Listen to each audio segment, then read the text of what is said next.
स्टेडिमेंट्री YouTube channel पर एक बार फिर से आप सभी दर्शकों का हार्दिक स्वागत है। आज हम आपके सामने जो टॉपिक प्रस्तुत करने जा रहे हैं वह टॉपिक जनरल साइंस से संबंधित है। कितने भी प्रकार की कंपटीशन एग्ज़ाम हो, अगर उसमें आपका जनरल साइंस से संबंधित टॉपिक जुड़ा है तो वो अम्ल, क्षारक और लवण से ज़रूर जुड़ा होगा।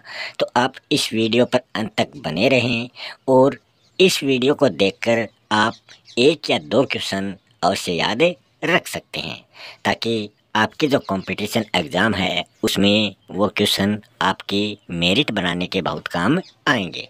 वीडियो पर अंत तक बने रहें, वीडियो को लाइक शेयर करें और अगर चैनल पर नए हैं तो चैनल को सब्सक्राइब करना ना भूलें।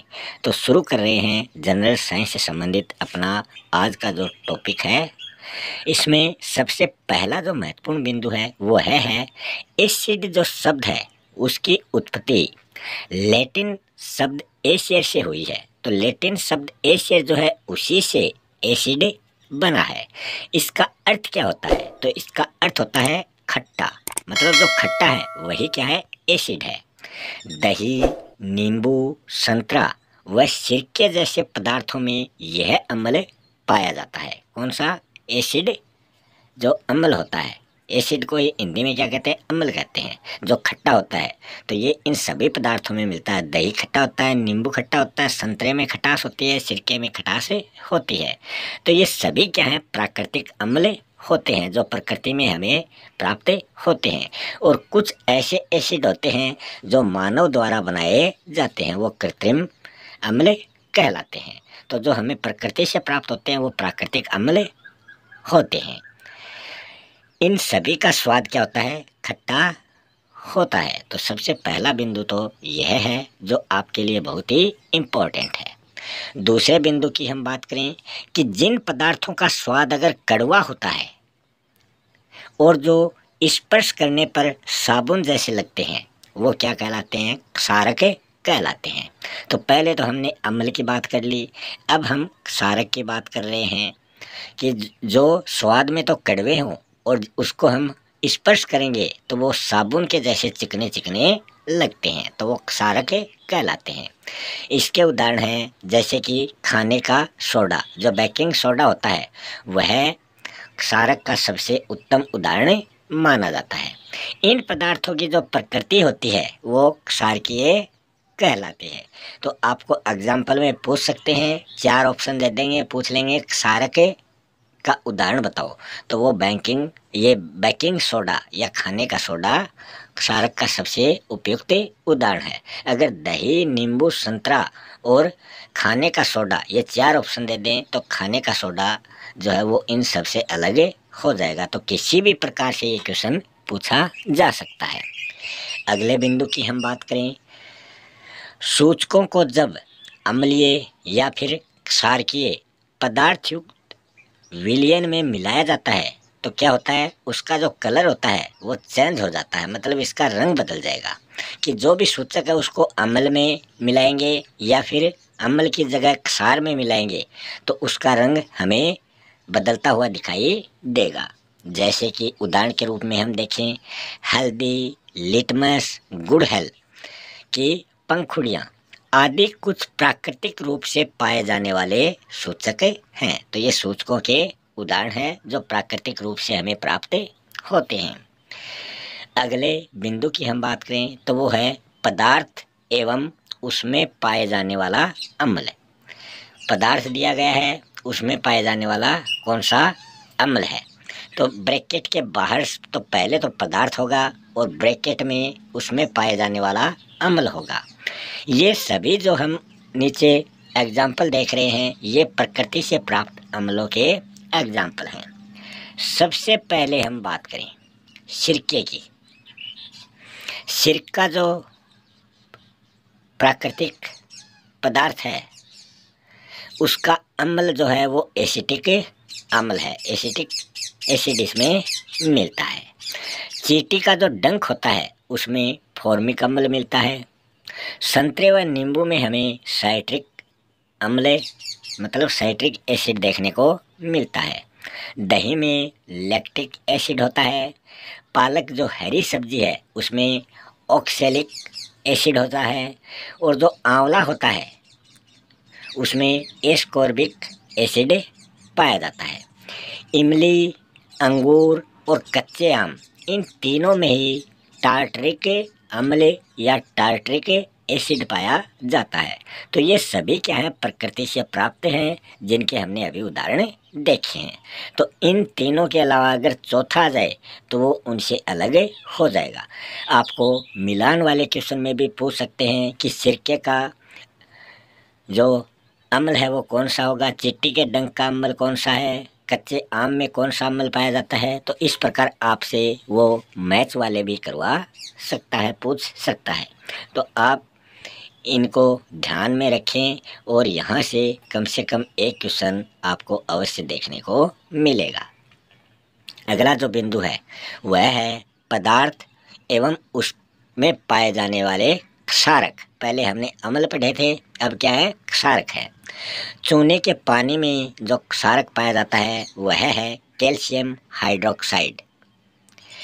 खिड़की का कांच साफ करने का जो मार्जक होता है उसमें जो क्षारक पाया जाता है वह अमोनियम हाइड्रोक्साइड होता है।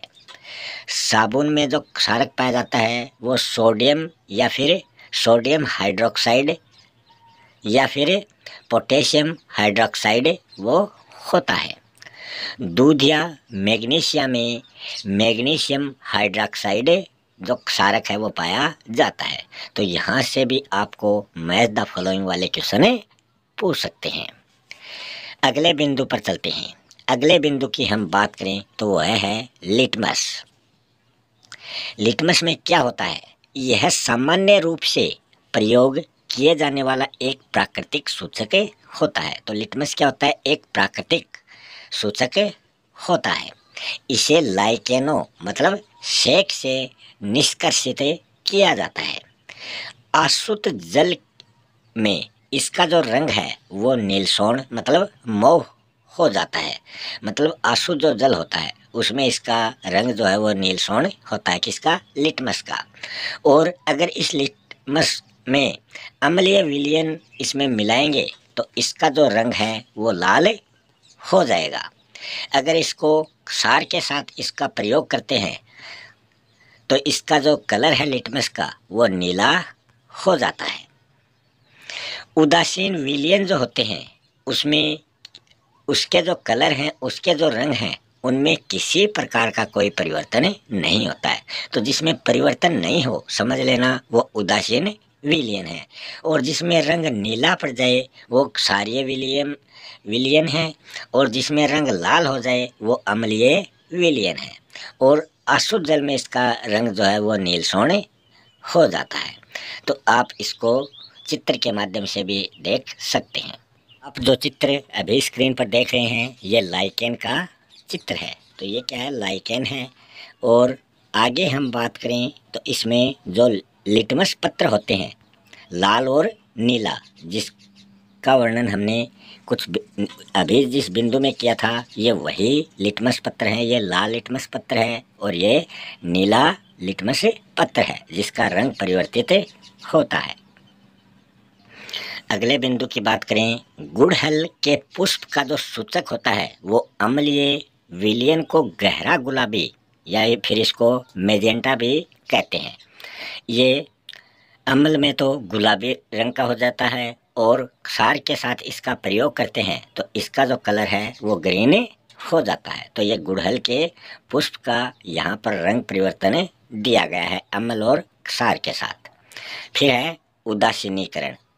क्या होता है उदासीनीकरण, अम्ल व क्षारक के बीच होने वाली जो भी अभिक्रिया है वही क्या होता है, उदासीनीकरण कहलाता है। जब विलयन क्षारकीय हो जाता है तो फिनोल्फथैलीन गुलाबी रंग का हो जाएगा।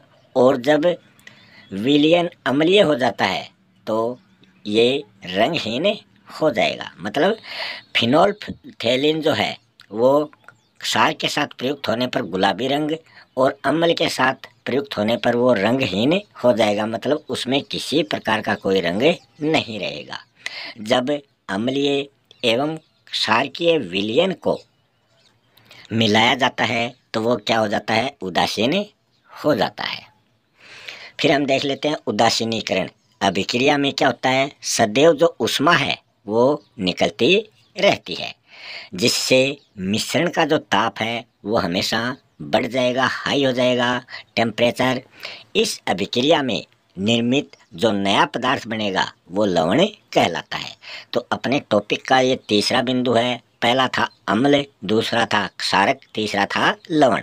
तो ये लवण होता है जो अम्लीय, क्षारकीय या फिर उदासीन प्रकृति का हमें देखने को मिलता है। अब हम इसको चित्र के माध्यम से भी देख लेते हैं।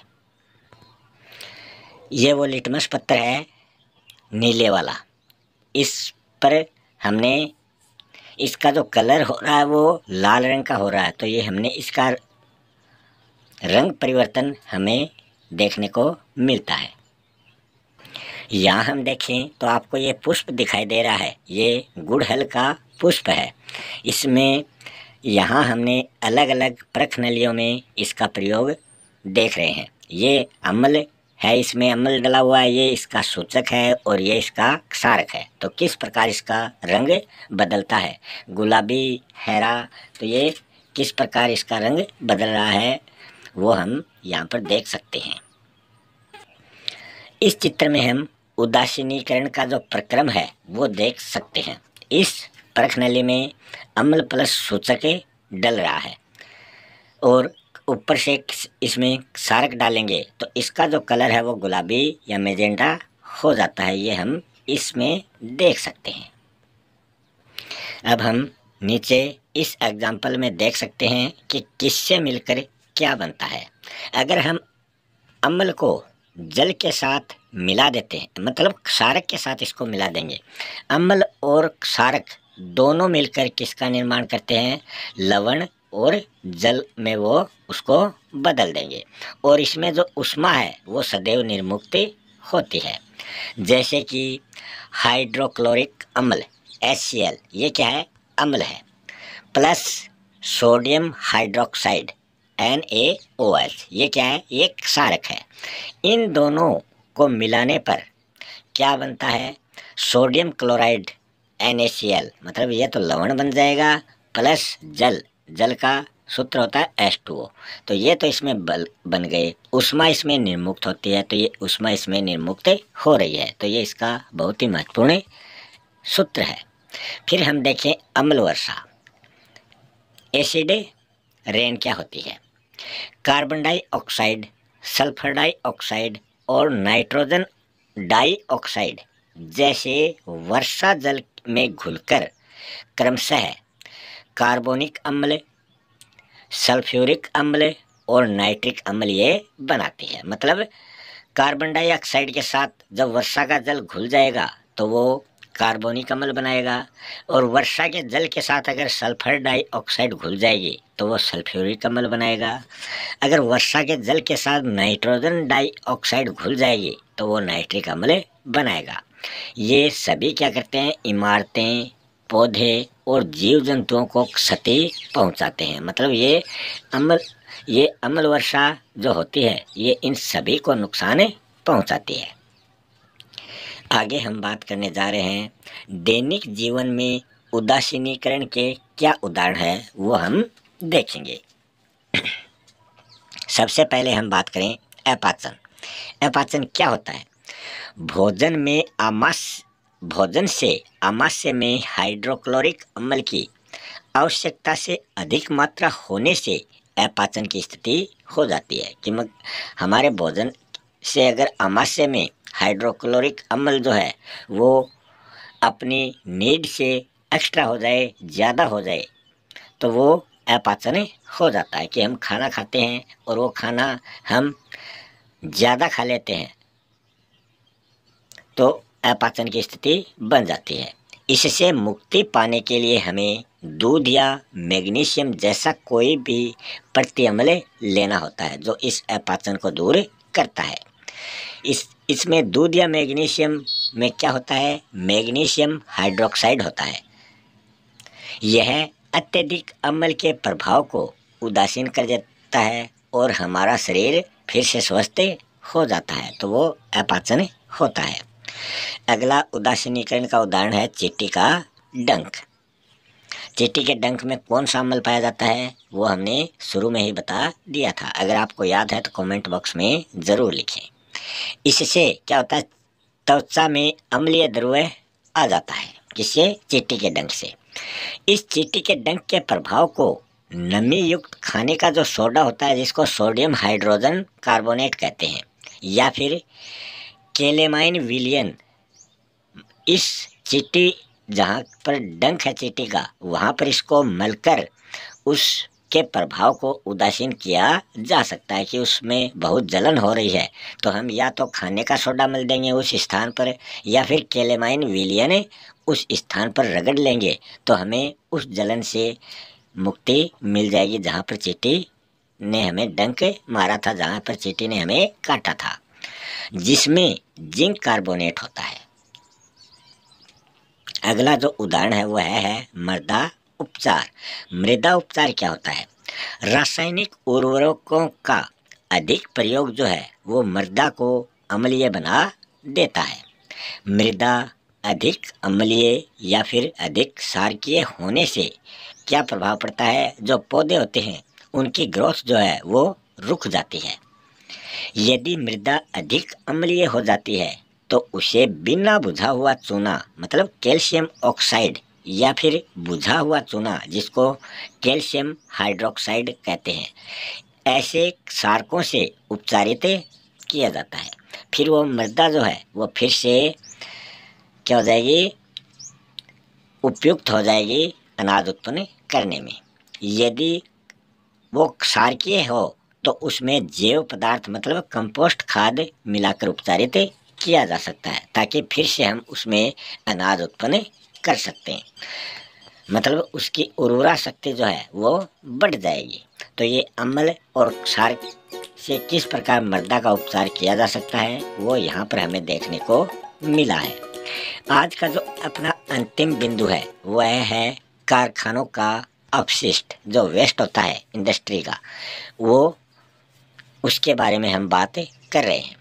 इन्हें जलाशय या फिर नदियों में सीधे विसर्जित करने से जलीय जीवों को क्षति पहुंचती है। कारखानों से जो भी अपशिष्ट पदार्थ या गंदे पदार्थ निकलते हैं तो वो हम क्या करते हैं, वो हम नदियों में या जलाशयों में बहा देते हैं, जिसके कारण क्या होता है, उस नदी या जलाशय में रहने वाले जितने भी जलीय जीव हैं वो समाप्त हो जाते हैं, खत्म हो जाते हैं। तो हमें क्या करना चाहिए, इसको शुद्ध करके उसमें डालना चाहिए। अतः क्षारकीय पदार्थ मिलाकर इन्हें उदासीन करना चाहिए। क्षारकीय पदार्थ अगर हम उस अपशिष्ट पदार्थ में मिला देंगे तो वो क्या हो जाएगा, उदासीन हो जाएगा, और फिर वो क्या करेगा, जलीय जो जंतु हैं उनमें किसी प्रकार का कोई नुकसान वो नहीं कर पाएगा। तो इसी के साथ अपना आज का ये वीडियो यहीं समाप्त होता है। आपको वीडियो कैसा लगा? अगर अच्छा लगा हो तो चैनल को सब्सक्राइब ज़रूर कर लें। मिलते हैं नेक्स्ट वीडियो में किसी नए टॉपिक के साथ। तब तक के लिए आप सभी का बहुत बहुत धन्यवाद।